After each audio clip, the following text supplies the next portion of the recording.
Okay, I'd like to welcome everybody to our session on scheduling. This is an extremely important topic. I recall years ago teaching a two-day technician time management program, and I found that a lot of the issues was a scheduling issue because it's hard to know exactly what we're having come in. And back in the day, I would see a lot of the shop management systems would not have a schedule built in at all.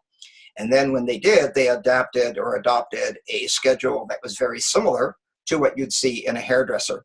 And that would be, 8 o'clock, 9 o'clock, 10 o'clock, 11 o'clock, 12 o'clock, etc. And that may work well for a dentist because you are the patient and they need to see you at that time for that duration of an hour or whatever it's going to be.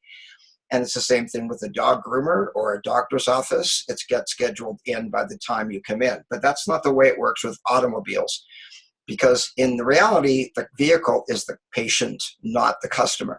Now, what is really important is there's really two things that need to be scheduled. One is the scheduling to see the advisor, unless, of course, the vehicle was dropped off the night before or that morning before you arrived.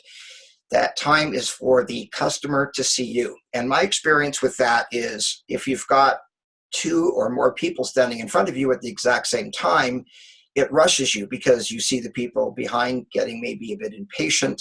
They had an appointment for 8 o'clock and they're wondering, why is there somebody else there? And to me, the theory is you should only have one appointment at a time per advisor.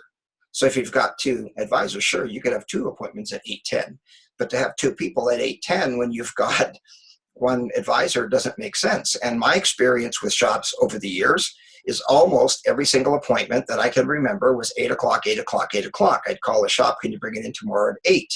And I'd say, why 8? Well, that's when we open. Well, is that the best time to have everybody show up? It's really called the group appointment. And I call it 8 and wait. And I don't mean that everybody shows up at 8 o'clock and wants an oil change and they're going to wait. I mean that they arrive and they're standing in the lineup. And I recall doing a session way back years ago in Florida. And I had a lady said, we have no control over that. And I said, why is that? She said, everybody shows up at my shop at 8 o'clock. And I said, well, why do you think they all show up at 8? And she looked at me kind of embarrassed and said, well, we asked them to.